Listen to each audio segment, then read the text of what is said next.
Hello and welcome, everybody. It's Coach Jackson, and I'm here with another episode of Client Success Stories. I've got Joe with me, and Joe is newly inducted into the Action Jackson Fitness Hall of Fame. He's got some wonderful and incredible stats in front of me here. He lost 5 pounds in the program, 4.5% body fat, gained about 5 pounds of muscle, and also lost 2 inches off of his waist. His photos look incredible. Of course, you'll get a chance to see those as well. But Joe, unbelievable job, my friend. All in 16 weeks, might I add. So welcome to the program. Why don't you introduce yourself? Hello, everyone. My name is Joe Brown. I'm currently serving in the military in the medical career field. I was born and raised in Middle Tennessee, and I like to spend time with my family. I have a 2-year-old son, and that's all about me. No, I was definitely impressed. You had to take a little break towards the end there because you were graduating, and I was just so stoked for you because not only had you obviously gotten great results in the program, incredible stats, numbers, confidence, the mindset, all the things that you shared with me, but to be graduating as well. Wow, that was just incredible. I was so just honestly proud of you and excited and really just humbled and so grateful to have had the chance to work with you. It always just really touches me. I come from a family of people who served in the military. My dad served in the military. His dad served in the military. My grandpa on my other side served in the military. My uncles served in the military. Ironically, I'm like the only one that didn't serve in the military. So I just feel an immense sense of, I guess, pride coming from a family like that, but also respect and gratitude to people like yourself who serve. So thank you for that. Thank you. So let's kind of recycle back and talk about where you were before you joined the program, because people often want to know, okay, well, great, you made this transformation, but where were you at then? And I guess what was the motivation or the reason for wanting to join? All right, so I first heard about you, Coach Jackson, from the Tonal, because I decided one day to invest in myself and buy me a Tonal gym, thinking it was I feel like I've always struggled with trying to build muscle, be in shape, look great, feel great about myself. Because I honestly would tell you I would never do something like this where I'm getting recorded and for everybody else to see. Well, I appreciate that, Joe. I really do. Thank you. Yeah. I do. It means a lot to me because I know this is not everybody's cup of tea, getting on camera and such. It's what I do, but it's not everybody's cup of tea. And I think that's what also makes these interviews so great is that it's just very authentic. It's, real people with real results coming on here and sharing their story. And that's why people are fascinated by it. I started doing some of your programs on Tonal, and then I started looking you up as far as your other avenues, because Action Jackson Fitness. I was actually just blown away by your story. Your story is what got me. I felt like, man, he sounds like me, even though probably nowhere near like me. But I felt like if anybody can help me and change me to give me the confidence, the body, the health, fitness that I wanted, it was going to be you. So what do you mean by, what was it about my story, I guess, that you felt like resonated with you, and why did you feel like we were similar? I read your story about how you were the skinny guy and you were dating a girl. You caught her cheating on you when you were about to propose. That crushed your world. And you made a change, and boom, look at you now. Wow, yeah, it's kind of crazy in retrospect, but that's almost 20 years ago that happened, and I'll just clue people in for a little context if you don't know the story. I talk about it in my book. I don't talk about it that frequently outside of that because it was quite a long time ago. But yeah, I used to be very skinny, so all through grade school, through high school, even through college, to be quite honest, especially early on in college. I'd be in the weight room with the other baseball players trying to lift, and I was always one of the weakest guys and always one of the smallest and skinniest guys in the group. And it wasn't until that I got cut from the baseball team my sophomore year that I really started to try to invest more in training and trying to get stronger and bigger, et cetera. And that's what kind of spurred me to take training a lot more seriously. And that started to help me build some confidence and kind of figure out who I am and get some recognition from people, which was really cool. Because then people would ask me, hey, what are you doing for your arms? Or how did you get this or that? And can you show me that exercise you were doing? And it was all this incredible just confidence and just energy and connection I was getting with people. And it was really, really helpful for my maturity and my development at the time. But I was also dating a girl for quite a long time. And we actually were engaged. We were engaged to be married. So we were engaged, and then looked at her phone and saw a text message from somebody else that said, I love you, along those lines. And as you can imagine, my whole world came crashing down in an instant. And I think it's one of those things when you look back at, you say, it was that moment, right? But it really wasn't that moment, because when you look at that moment now in retrospect, right? Obviously much further after the fact, I say, I kind of knew, you kind of know ahead of time, right? In retrospect, you're kind of like, yeah, there were signs. Yeah, there were red flags. Yeah, I probably should have known. Yeah, that wasn't the right relationship for me. And funny enough, but my perspective now is not anger or resentment or bitterness or anything, but honestly, thankfulness. Thankfulness and joy, really, and just gratitude, because if it wasn't for that, I would not have ever had a chance to been with my wife. I would not have met her. I would not have gotten married to her. I wouldn't have gone to New York and modeled for Men's Health. I never would have moved to San Francisco. I never would have joined Tonal. I never would have had that opportunity, met all those wonderful people, and I had all those experiences. And I certainly wouldn't be doing what I am today. So gosh, I'm so damn happy and grateful and thankful for that one moment where my world ended, right, in an instant, because it allowed me to build it back up to where it is today. And gosh, it's so much better today. So obviously don't want to mention any names or anything to that person. Gosh, thank you for that. It was a wonderful lesson. And it was a real good opportunity for me to look in the mirror and change, because to be quite honest, if you're in a relationship, and this is not one of those blame the victim things, but when I look back, at least in my relationship, so I'll speak for myself, when I look back at my relationship that I was in and being cheated on, there was a lot of things that I was sort of looking sideways at. I wasn't confronting. There was a lot of stuff we were hiding under the rug, and there was a lack of communication in many ways. And there was also me just not being my best self. And I needed to learn that lesson, because in many ways I was an enabler in that situation. So I learned a lot from that situation. So, gosh, I'm just so grateful for that opportunity and what happened. So, gosh, Joe, I'm so sorry that you had to experience anything like that, because that's very painful and difficult. But as we often know and have talked about here many times, pain can be a great motivator in many different ways, and it can cause you to obviously change and experience a lot of good things later on, as I just talked about. So you related to me. You obviously, you took my story. You felt like that was you. Now, when we reverse and go back 4 months, did you still feel like the skinny guy? Did you still feel like you weren't where you're at? Like, what were you thinking and feeling, and where was your body at then? So I had been working out probably on my tonal for about a year at that time, and doing your programs pretty much over and over and over.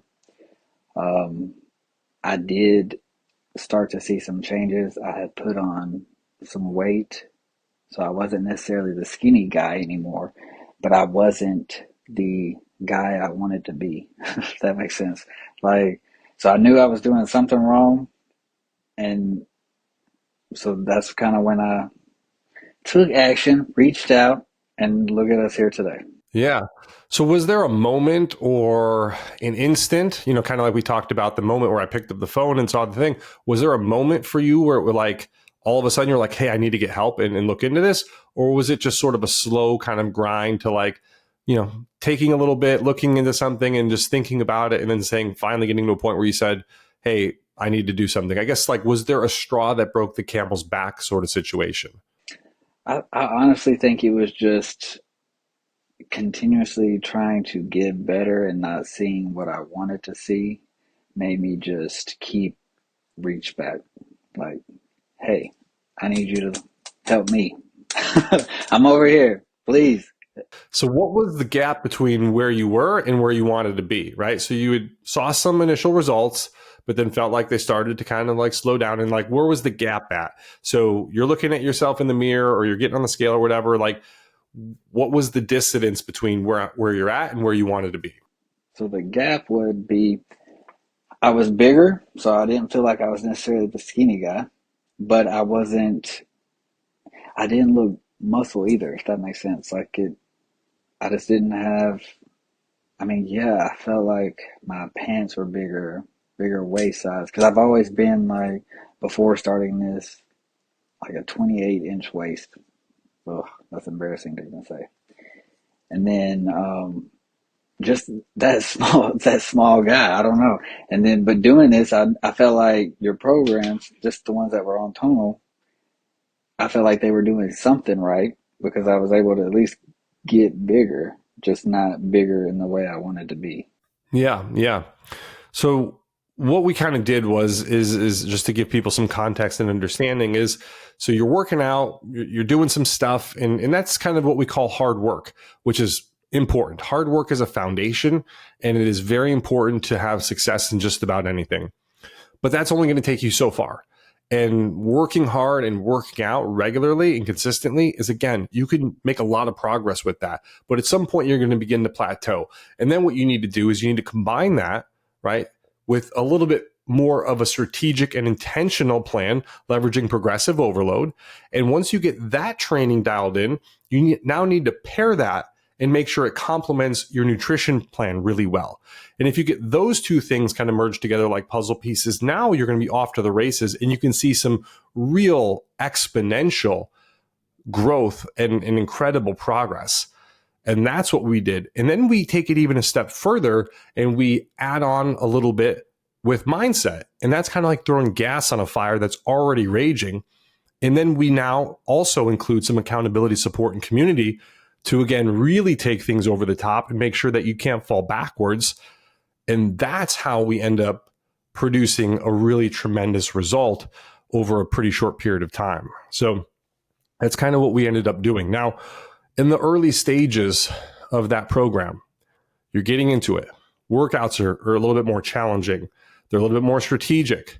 We're now changing nutrition. We're talking about mindset. What was that like in the beginning? How challenging was it? Because I know for you specifically, we had chatted about this kind of off camera, and it was something I think is important. You said to me, you said candidly, my diet was terrible. So your diet was not good, and now it's pretty locked in. So I'm guessing there were some growing pains there. What was that like? Oh man, some growing pains for sure. So before really starting and then getting, well, let's just start off. So I would, in the mornings, drink coffee, soda all day long, caffeine, energy drinks, because I'm in the military. We're pulling long hours. We're working to the grind. Um, and I ate a bunch of fast food. I would say at least 4 or 5 days a week. I was eating something like a double quarter pounder with cheese and fries and apple pie with a large Coke. um, so that was I mean, and water, like, I don't know what to say. Like, I do not like to drink water at all. But I will say, I can drink some Evian, and I know people probably think that's silly and dumb, that there's a difference, but there is a difference. And I can drink that room temperature with nothing else added to it, and so that kind of helps me track, because that's pretty much all I drink all day is water. I will have a little coffee in the morning, and then as far as the nutrition goes, I try to do the meal prep just so I'm kind of calculating it better and keeping track. It's a little bit easier with my busy lifestyle. And then the mindset is just, I got to do it. I got to do it. And then it's funny because my wife, she helps me out too. If I start to slip or get off track, she'll pipe in, "Now, would Action Jackson eat that?" I'm like, "Oh, you got me. You're right. Nope." So I feel like she held me accountable too. So it's been a good journey. Fantastic. Well, let's unpack that a bit. So obviously I want to get into some tactics that can help some folks at home on like how you got yourself to start drinking water and stuff. But how do you feel now? So that's a lot of changes. And obviously the results speak for themselves. We could talk about, okay, you lost 5 pounds, 4.5% body fat, gained 5 pounds of muscle, 2 inches off the waist. So we know it works, right? But more importantly, how do you feel? How is your energy? How's your confidence? Like, how do you generally feel as you go throughout the day, comparing previously what you were doing with what you're doing now? What's the difference been? Oh, man, and I forgot to add sleep in there. Like prior to this, I probably got like 4 to 5 hours of sleep a night. Now I make sure I at least get 8 plus. Um, I feel amazing. Like I don't know, it's crazy because I wake up every day about 4:30, 5 o'clock. Get my day started. I start work at 6 a.m. Um, as soon as I get off work at like 3:30 ish, 4 o'clock, I'll head home, start my workout for the day. Um, do all my other stuff, take care, spend time with the family, and then go to bed. And I mean, I never feel like I need an energy drink in the afternoon. Which I mean, for a while there, man, I probably drank at least probably one every afternoon. And that's embarrassing to say. Um, because yeah, that was like just looking back at it now, and I feel like to be a smart, because I don't consider myself a dumb person by any means, but I will tell you I was dumb when it came to nutrition and what's actually in there and what we're putting in our bodies. So it just kind of opened my eyes to a lot of stuff. Wow, that's incredible, Joe. I love it. So, um, I think everything that you're doing is so important, and it's hard to just single off one thing and say it's just the sleep or it's just the water, it's just the food. But in totality, all of those things is why you feel so good, why you don't need those energy drinks later in the afternoon. You're able to, start your day feeling good, have energy, all of these things, and obviously why you got the results that you did. But more importantly, you're really setting your body up for long-term health, right? Well, there's this big longevity movement now that Peter Attia and a few other people are really leading. And I think it's important to point out, you're setting yourself up with the best odds and highest chance of success to live a very, very long, healthy, and active life, increasing your health span and keeping it as high as possible for as long as possible. And that can't be overlooked. So, gosh, it's so incredible. And I think, to your point, nobody teaches you how to eat healthy. Nobody teaches you what that means. And in fact, we talked about this on our initial call. I say this to people all the time. When I ask people what they need to do, they go, "Oh, I need to dial in my nutrition." I said, "What does that mean?" And they say, "I just need to eat healthier, or I need to eat clean." And I'm like, well, what does that mean? And nobody really knows. It's just sort of like a vague general thing that people say. It's kind of like saying, I need to save money for retirement. What does that mean? What kind of vehicles are you investing in for retirement? How much money are you saving? Are you doing crypto? Are you doing S&P 500? Are you investing in a hedge fund? Or are you using Vanguard, index funds that are commission free? So those decisions make a huge difference on how your retirement plan plays out and how much money you're going to have for retirement.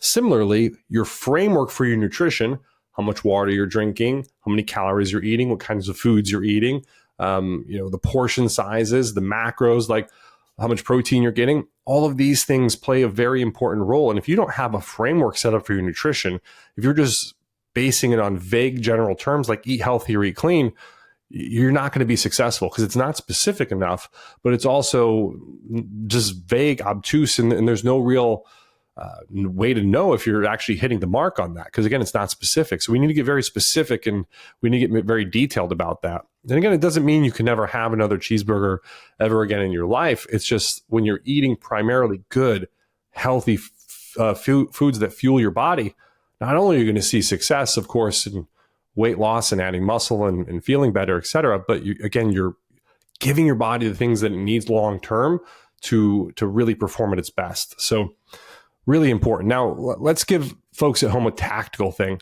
How did you go from not drinking water to being able to just drink an adequate amount throughout the day. And when I say adequate, typically what we recommend is about half your body weight in ounces. It's a pretty good general rule. For some people, it could be a little bit higher depending on your exercise levels, the climate you live in. If you're living somewhere where it's hot, you're sweating a lot, your job, et cetera, can play a factor in that. But a general rule that's pretty good is about half your body weight in ounces.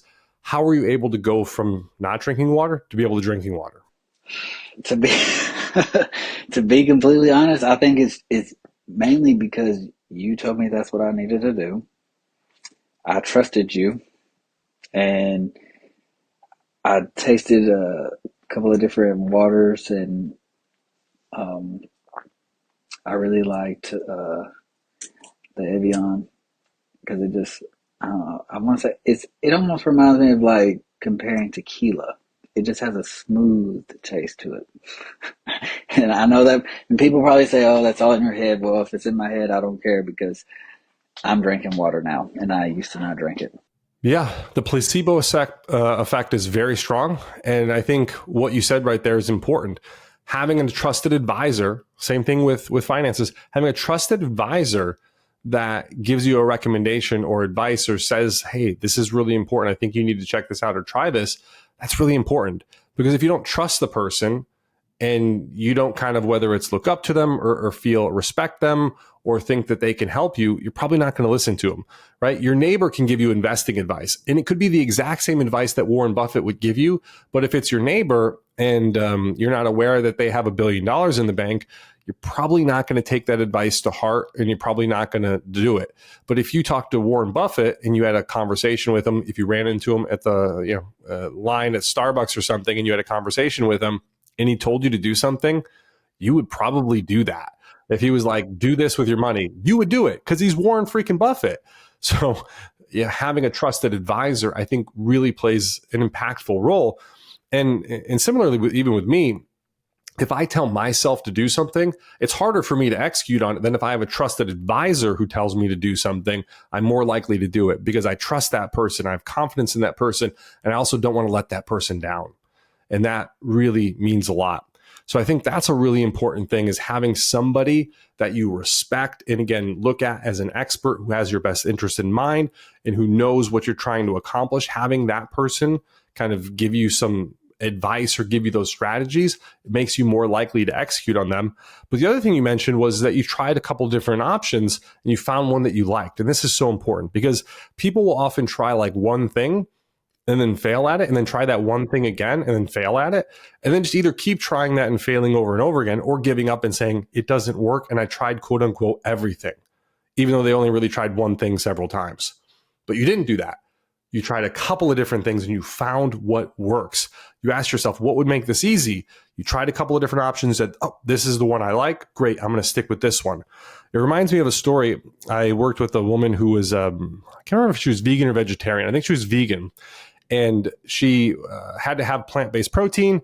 And of course, it's hard for vegans typically to get enough protein in. And we were working on that with her. And I said, well, we need to find a protein powder, since you don't like a lot of these sort of meatless options, we got to find probably a shake or something to be able to increase your protein intake for the day. And she said, oh, I don't like those. I said, well, have you tried them before? And she said, yes. I said, how many? And she said, oh, I don't know, 2 or 3. Well, actually, first she said, I tried all of them and none of them work. And I said, how many have you really tried? And she said, I've tried all of them. And I said, how many? And she said, maybe 3. I said, okay, so that's not everyone. That's 3. And there's probably at least 1,000 that we could find if we really wanted to look for them. But, if we just did a simple Google search, we'd find at least a dozen or more easily. If you just go to your grocery store or your local nutrition store, you'll probably find at least a dozen there as well. So there's so many different options. One of them has got to work. I said, so let's go on a bit of a quest here. Let's say we're going to try all these different ones. And the cool thing is that many companies will often have a pretty liberal exchange policy or refund policy where if you buy it, you don't like it, you can often return it. Company that I like is Legion for supplements, and they have a great policy like that as well. They don't even make you send it back, which is even better. I said, so let's look at some of these companies and let's try some options.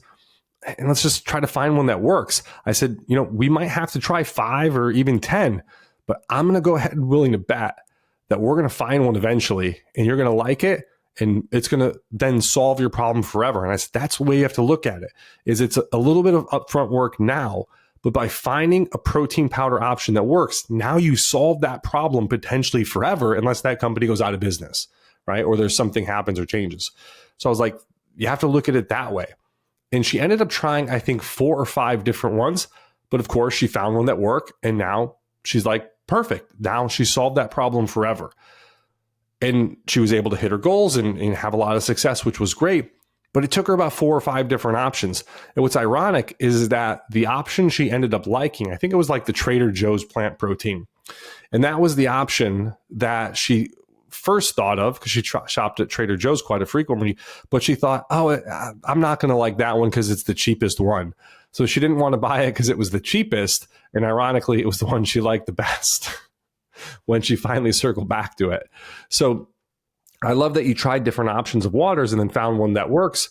And again, who cares what it is or whatever? Like, if you like it and it works and it helps you get to the outcome, perfect. So that's a really good tactical thing for folks at home. Now, when it came to, I guess, when it came to what you were eating previously, did you think like you were fueling your body? Did you think the food that you ate just didn't matter? I guess, like, what was your thought process when you'd go to McDonald's or something? Was it just so convenient? Like, why were you, going to the fast food places and eating there regularly? I think it is a big convenience.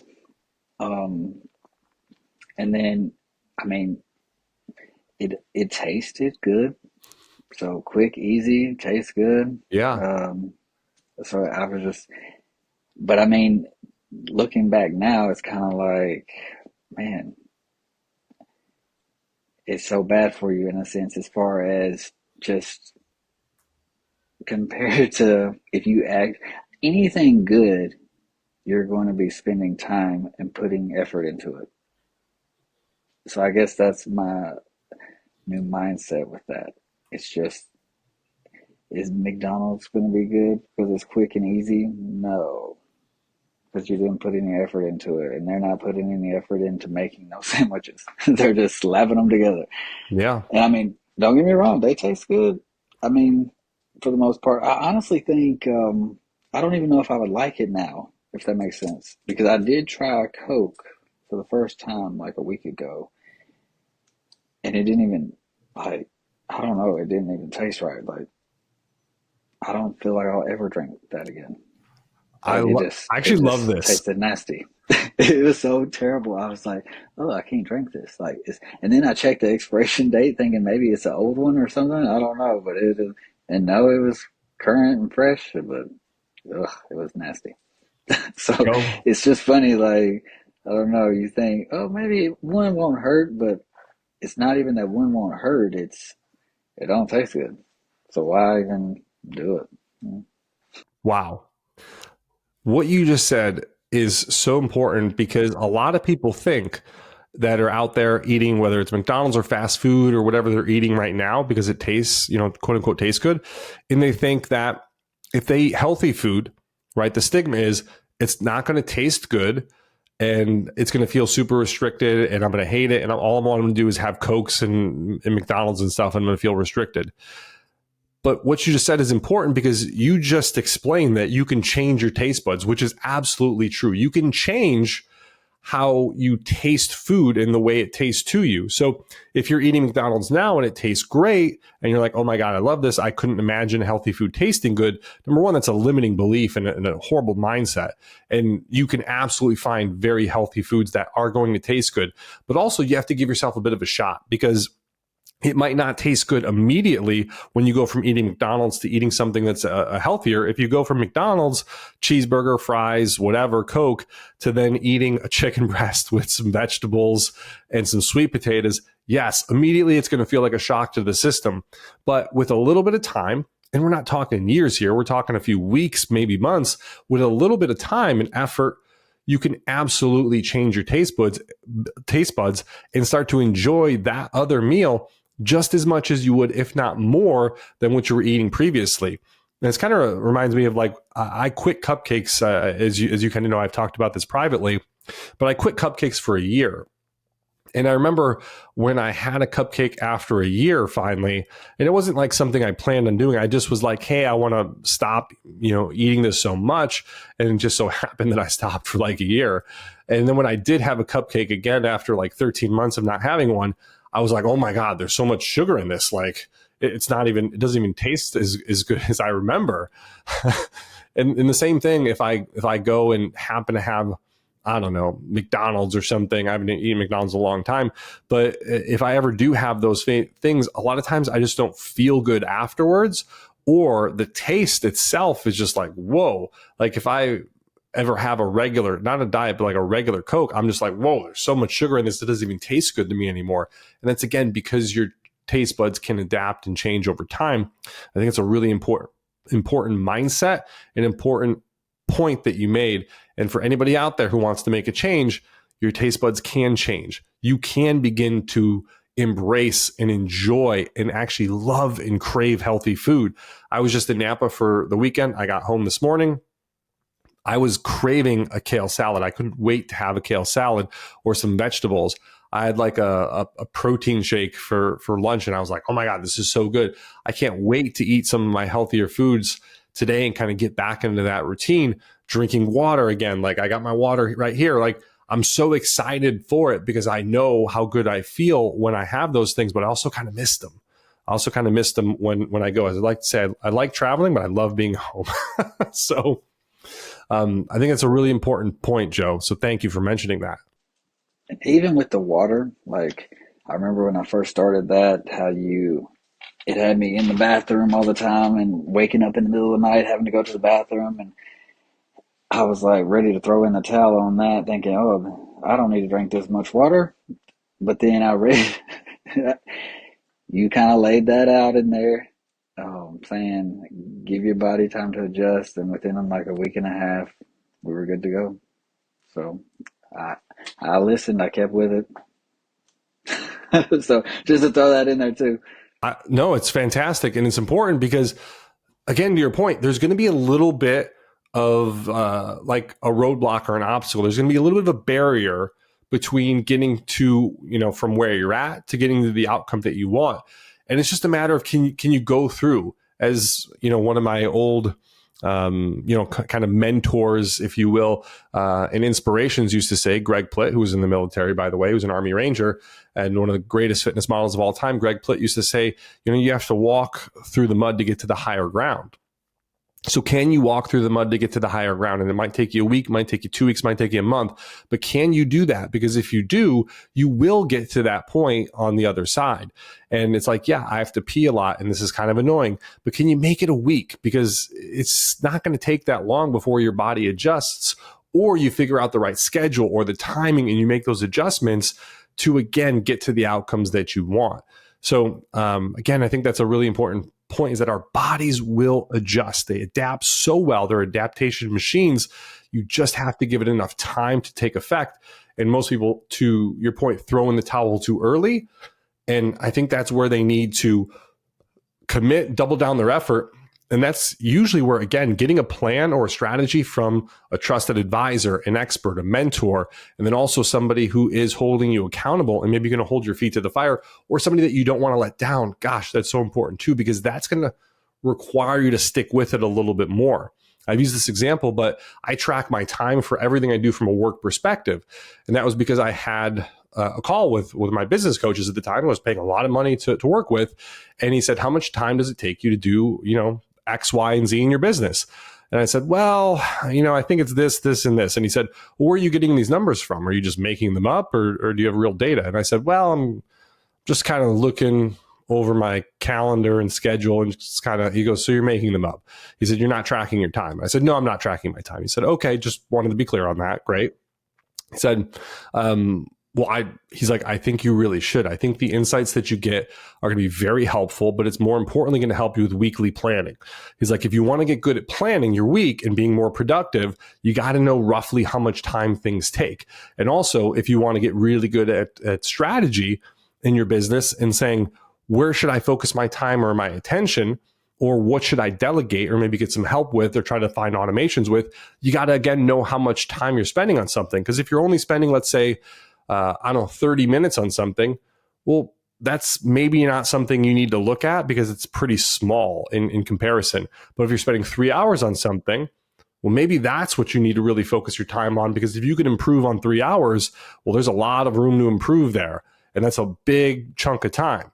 But improving something from 30 minutes to 20 minutes, it only saves me 10. It's not a lot of time.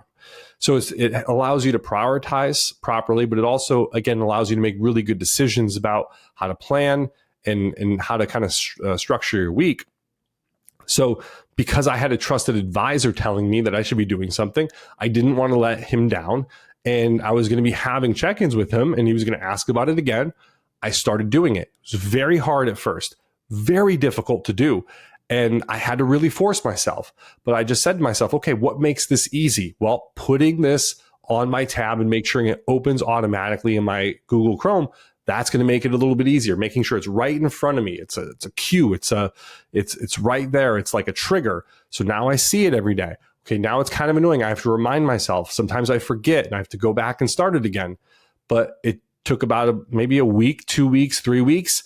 And I was by default doing it. Now I don't even think. I constantly go back to my toggle tab and I start the timer. Before we started this interview, I went there, started, hit play, selected, marketing client interview, and we started the interview. And it's just something I do sort of unconsciously now. And it took a couple of weeks only for me to kind of build that. But gosh, my planning, my strategy, all those things have massively improved. But it was because trusted advisor, expert telling me about it, some accountability, didn't want to let that person down. And I wanted, of course, get the benefits. And I saw the benefits when I started doing it. So that's another really good lesson or hack or strategy if you want to make a change with something. So Joe, let's kind of, again, I want to be respectful of your time here, and we just got a couple of minutes left. What were one or two obstacles that you faced along the way, and how did you overcome those? Now, we talked about the water thing, we talked about the changing your food, but give me something else that maybe was a challenge for you and how you overcame that. So probably the biggest challenge I had was when I had to go off for training towards the end of my program. I was such in a good routine mindset, goal oriented, that it was killing me being down there. I thought I was going to have more free time than I had. They had actually like two different gyms on the base, so I thought, for sure I can get in there and get stuff done. But the month of January is terrible regardless, because then everybody's in the gym with those New Year's resolutions. But I was trying to wake up at like 3 o'clock in the morning just to try to get to the gym and then get to class, and it just, that was a struggle. And I could tell it like messed with me physically, emotionally, mentally. It just, oh, it affected it changed my overall just well-being, in the sense of being around everyone else. I could tell I was not pleasant at first. But then, I kind of had to do what I could, maintain what I had, work with what I had, and then as soon as I got done and got back, the fastest way is graduating on time. So passing all your stuff, and then as soon as I got back, picked up right where I left off, and I wouldn't say it's right where I left off just because I didn't quit while I was gone, but just wasn't as consistent. Yeah. So how did you deal with that and kind of overcome that, right? How did you shift your mindset at first from whether it was being annoyed or frustrated or upset to saying, okay, well, here's what I can control. Here is, what the situation is, and here's what I'm going to do about it. It's funny, I kind of talked to one of the instructors and asked them how they overcome and do things, and they were like, it's all about how you prioritize your time. So my overall get well plan would be for me just to go to bed earlier, wake up earlier, knock out my gym early in the morning, when I could, and then get me back kind of somewhat consistent behavior in a sense. Yeah. So just prioritizing. Prioritizing. Yeah. And getting an earlier start, which is sounds just like some advice that you would get in the military, right? Go to bed early and then go ahead and get up early. And I mean, um, I don't know. This has definitely changed my life. Like,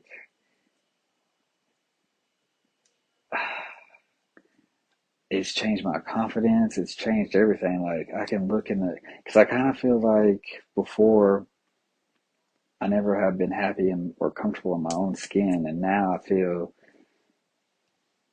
proud of. Like, I'm 36 years old, and I feel like I look the best that I ever have. Like, I mean, I feel like I look good now, and I mean, it's a magical feeling. I don't know, and I owe that to you. Joe, I feel like I honestly would not be sitting here if it wasn't for you.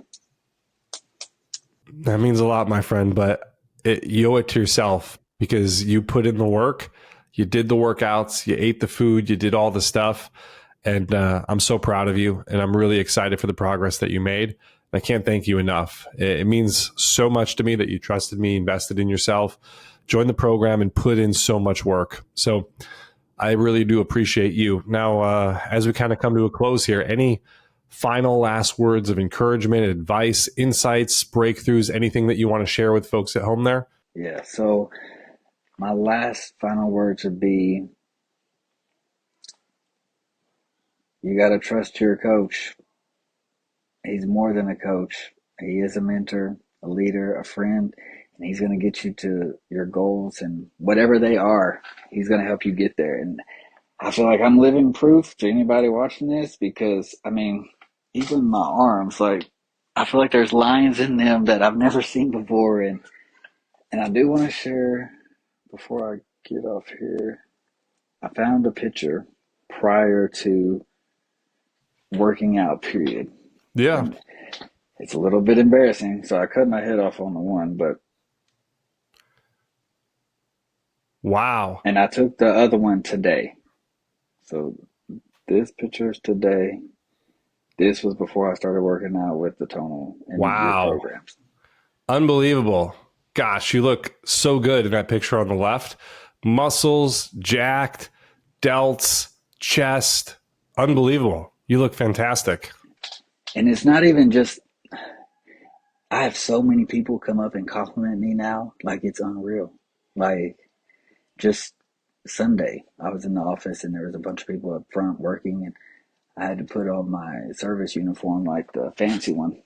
And they were like, dang, you've been working out? What have you been doing? You look good. You look good. And I'm like, been putting in some work, and it's paid off. And I can't say like I never felt like I was weak. I've went to gyms and worked out. I had a Planet Fitness membership forever. And so I don't necessarily feel like I was weak, but I never actually saw results from any of that work I put in. So action is the difference. I don't know. Like, it is. Oh man, it's I'm on another level. Like, and I mean, my spouse, my wife, my kid, she's amazing. I don't know how I got so lucky to have her in my life because she likes me. I mean, she loves me regardless of how I look. But I mean, even her, she's like, "Wow, you look so different now. You put in some time, and look at you now. Aren't you proud of yourself?" And I'm just like, "Yeah." Like, I never thought I would see this day or these results, and it's overwhelming, and I don't even know how to explain that. It's so crazy. Like, and I know it's going to continue to get better, and I can't wait to see, like, a year from now what I'm going to look like. Joe, the skin just stood up. I got goosebumps when you said that. So I think we'll close it out there. I appreciate you so much, my friend. It means a lot to me. I'm so glad that you're proud of yourself because I'm proud of you. And I think it's a really underrated thing that people can feel proud of themselves. And I'm so glad that you felt that, because it's a wonderful feeling. So thank you so much, everybody out there. You heard the man. Action's the difference between dreaming and succeeding. We'll see you in the next one.